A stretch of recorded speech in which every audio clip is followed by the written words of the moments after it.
What is your best met the high school witch or bully as an adult story? Background. I was bullied a lot in middle school and, for unrelated reasons, ended up going to a different high school for most of my classmates, and obviously didn't keep in touch.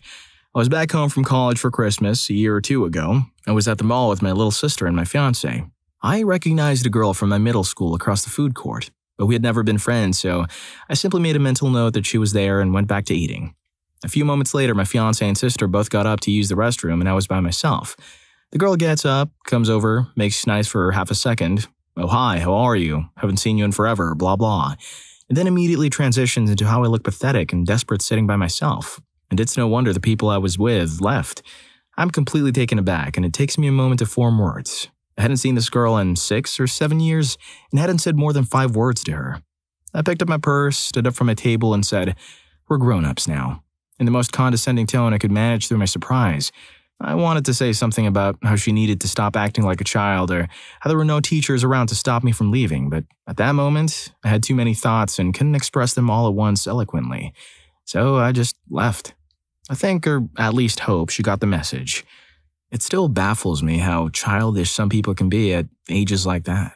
Story 2. Moved to a new school in 7th grade and was doing fine. Making friends, good grades, then somehow ran afoul about this bigger kid. He'd been held back a few times. Typical bully. Pushed little kids into lockers, loved to torment girls, and ran with a pack of acolytes who adored and aped him.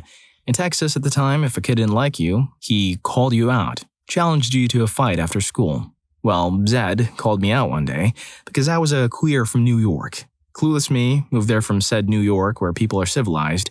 I said, "Sure, okay." A few days later, in front of his acolytes and a small group of my friends, he proceeds to rough me up. It was 7th grade, so the damage wasn't excessive, mostly to my pride. Spent the rest of middle school known as one of the guys Zed roughed up. Fast forward about 7 years, home from college and going to the grocery store for mom. Who should I see bagging my goodies but Zed? Taking a look at him, I see a horrible scar running from the top of his head down around the back of his head and neck and under his shirt. His face lights up when he sees me, and he says, in slightly slurred speech, "Hey, don't we go to school together? We're friends from school, right?" He walks with me out to the parking lot, and as we walk, I learn that he had been hit by a car in high school while biking home one day. Accident required a half-dozen surgeries and had left Zed mentally impaired and a completely different person. He put my stuff in the car, shook my hand for a good 30 seconds, and kept asking me to come back and see me sometime. I had hated few people in my life to that point, and no one more than him. Almost cried driving home. I felt so bad for him and disgusted with myself for my previous hatred. Story 3. Growing up, I was very athletic, but was one of only 3 kids in most of the sports teams in my town that was also in honors or advanced classes. Up until my sophomore year in high school, I was just a shade over 5 feet tall. Middle school and freshman year of high school sports were a misery for me because I was little. I loved to play and did more than hold my own, but I was picked on relentlessly since I was a nerd who spent just as much time on schoolwork. I got shoved face down in mud, thrown against lockers, verbally attacked day in and day out, you name it. It didn't help that I was a little wise who didn't take their crap, and my quick retorts and insults just resulted in more physical fights where I couldn't defend myself physically. There were 2 major culprits behind my bullying. We can call them Tom and Jerry for the sake of anonymity. Tom and Jerry were best friends, both much larger than me at the time, and Jerry was the bigger jerkhead of the bunch on a daily basis. It was lacrosse season my freshman year of high school, and I was always a standout player in this sport despite my stature. During an internal scrimmage, Tom and Jerry decided to see who could get away with slashing me more. Slashing, for those of you who don't know, is when you hack at somebody in unprotected areas with your stick, or swing with the intent to hurt instead of the intent to defend. Tom stopped after 1 or 2 after I slashed him back. Lately, made my point, but our team couldn't afford to lose him. But Jerry went to town as much as he could regardless of what I did. I got hurt pretty badly that day, but didn't retaliate as I didn't want to injure my own teammates. It was the last straw for me, and I had a discussion with my coach after practice and was told to stop being such a wuss. After that, I went home, had a serious talk with my parents, and I begged them to let me go to the private high school that had been heavily recruiting me to go there on a full ride for athletics and academics. My parents obliged me with a visit. I loved it, and transferred away from public school at the end of my freshman year. Tangentially, this was the best decision I ever made, by the way. Made lasting friendships and had an incredible high school experience after that. The summer between freshman and sophomore year, I grew over a foot and stood at 6'2". I'd also begun working out and was really seeing results. I had the good fortune of playing lacrosse at a high school level, and both Tom and Jerry were also good players in high school. I was always a defenseman, and one of the highlights of my life was being told that we were playing their team in an exhibition match. Long story short, the opposing team's goaltender threw a hospital pass to Jerry. A hospital pass is one that's high up in the air, so you have to extend upwards and expose your torso completely if you want to wrangle the ball in. I acted very quickly, and with perfect timing, I speared the living crap out of Jerry with a vicious, but legal, body check as soon as his feet hit the ground. Vicious. I hit him perfectly with my right shoulder, lifted him off the ground, and quite literally drove him back about 8 feet from where he was standing when he landed. I heard the crowd react to the hit and heard the ref blow the whistle immediately to stop play. But my hit was so forceful that I injured my shoulder and got the wind knocked out of me. I also caught my arm on his helmet going down and got a gash. I was on the ground for about a minute before I could move. Jerry faced worse, however, as he was out cold from the force of it. I'd later find out he broke his wrist from the fall and something else from the hit. Injured shoulder and all, I pulled myself up, tore off my helmet, dropped it on the ground, and made my way over to where Jerry had come back to consciousness in the field. My old coach was there and immediately recognized me, with shock in his eyes. But Jerry was too stupid to realize that I was the same 5-foot kid from 8 months ago. My coach was also in the field at the time, and he knew my background with this team and these 2 kids. All of the memories, him picking fights with me, the name-calling, the physical pain, the embarrassment of being torn apart in front of girls. His parents telling my parents to bugger off when they approached them to discuss Jerry's bullying. It was a perfect moment. Eyes smoldering, I made my way to the other side of my old coach. The ref probably thought I was checking on him in good sportsmanship, but no, not quite. Remember me, a-hole? Sometimes the little guys get bigger. I hawked the best loogie I could muster and was probably thrown out of the game. He was howling in pain, and I got to add insult to injury. He also missed the remainder of the season.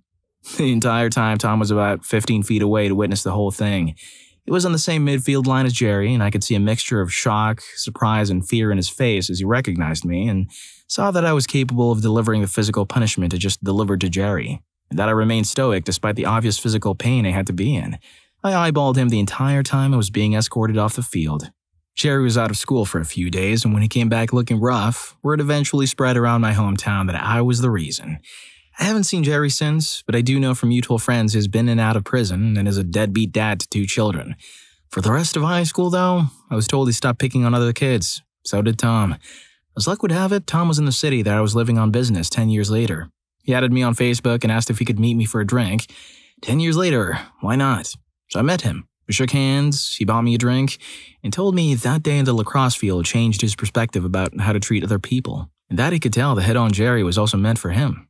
He told me, verbatim, that he got the message loud and clear when I stared him down that day. He apologized over and over for the years of misery, chalked it up to being young, stupid, and wanting to fit in with a cool crowd, and then told me he had his first kid in the way. But more than a few more drinks and continued to catch up, he turned into a respectable man with a good head on his shoulders. Has a beautiful family and, by all accounts, looks to be a model father to his children. He's also a successful entrepreneur. He hasn't spoken to Jerry at all since high school. Freaking yes! Jerry deserved that so hard. But making fun of people for being really good at a sport as well as good at school makes no sense. Not that it ever makes sense, but I think it's weird that he was made fun of for being successful. Jealousy, maybe? Oh, and since you're already here, don't forget to hit that like button and subscribe to my channel. Story 4. There was this girl who used to be a huge witch to me in middle school. Always used to physically push me into the walls in the hallways, call me ugly, make fun of me for not having any friends. It was extra obnoxious because I'm a guy. So this then led to being made fun of by the guys, which in turn spurred her on. And I couldn't hit her back or anything because that would turn public opinion against me. Anyway, we went to the same high school and things sort of wound down. She tried to carry on for a bit, but no one else found it funny. So she decided to stick to whispering ugly and loner when we passed each other in the hallways. It was only when other people were around, though. Turns out we lived quite close to each other, and a couple times we walked past each other in the street, she looked terrified, which I remember making my day each time. Fast forward nearly a decade, I'm now 24. A few months ago, I was buying some food, and she was on the registers. She looked pretty worn down, recognized me, smiled, and asked how things have been, like we're old friends. I was nice to her. We had a chat, then as I was leaving, I stopped, turned back and said, paraphrasing, "It's weird. When you're a kid, everything's so black and white. People who are a-holes to you got built up in your mind until they're monsters who want nothing but to ruin your life. Then when you grow up, you realize they're just humans like you. And it kind of makes everything that happened feel so hollow because to not forgive the past makes you a guy who holds grudges against children." She just smiled at me weakly with sad eyes, and I went home and cried like a baby. Story 5. I own my own gym and have for a few years now. I received a message one day from a familiar-looking name on the business Facebook page from a woman asking to come try us out. We set it up, she comes in for an introduction. She's a very, very large and out-of-shape woman at this point. After about 5 minutes of working with her, it hit me that this lady used to be about half her current size and was an absolute bee in her heyday.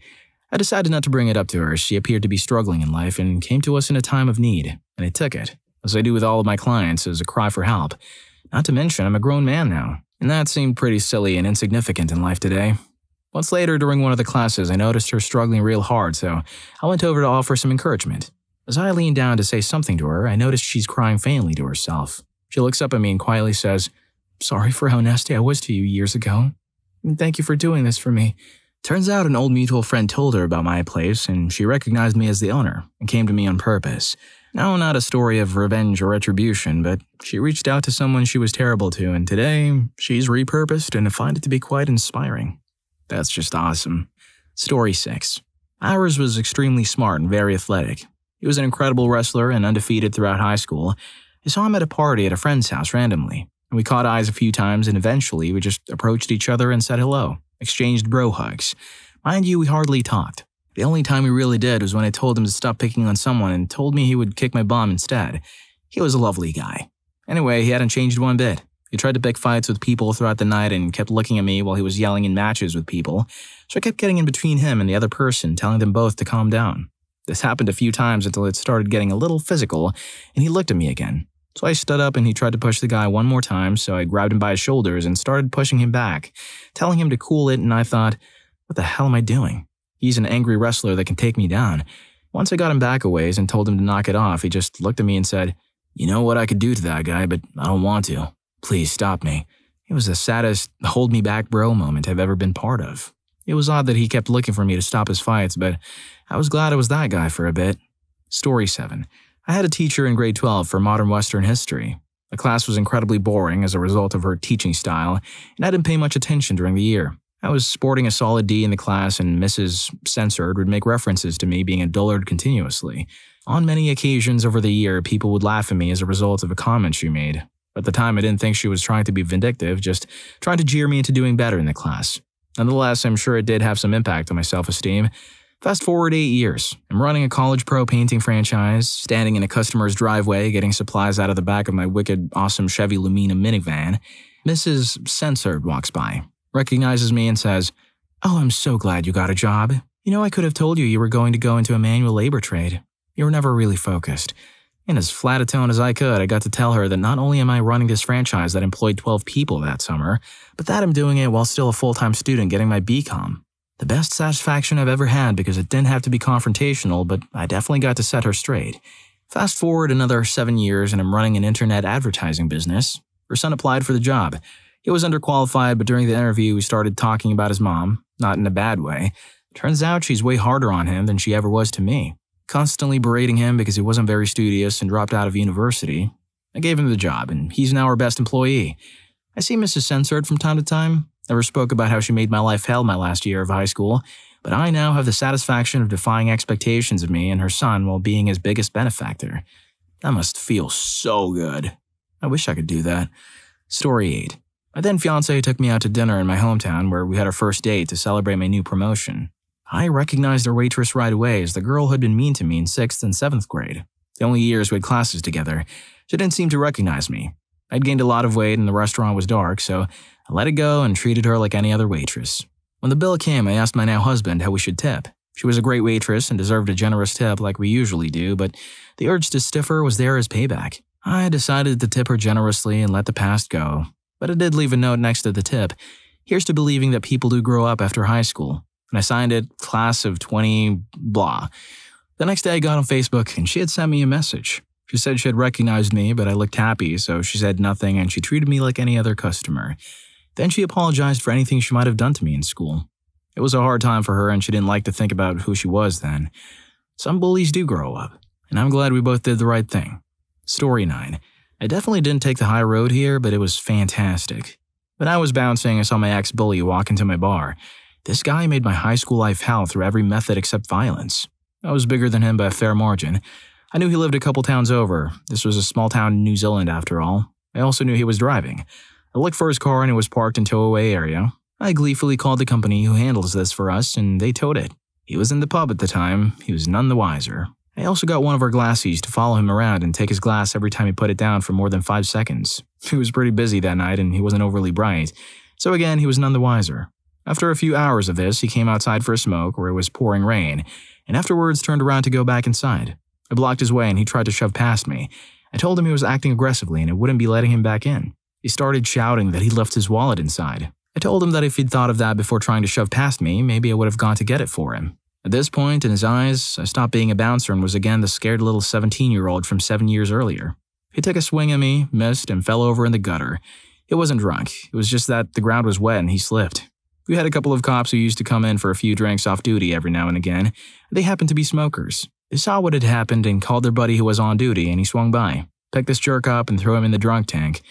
I'm not proud of my feelings about this, but seeing the guy who destroyed high school for me getting thrown into the drunk tank after being ripped off at a pub, getting humiliated while trying to look like the big man, being sober enough to be usually frustrated over this whole thing, and knowing that when he gets out of the drunk tank in the morning, his car won't be where he'd left it, made me feel great. Never messed with him again after that. I felt we were even. Can't say that wasn't petty, but props to you, my guy. Well, if you like these stories, here's more. YouTube thinks you're gonna love this. Catch you in that video.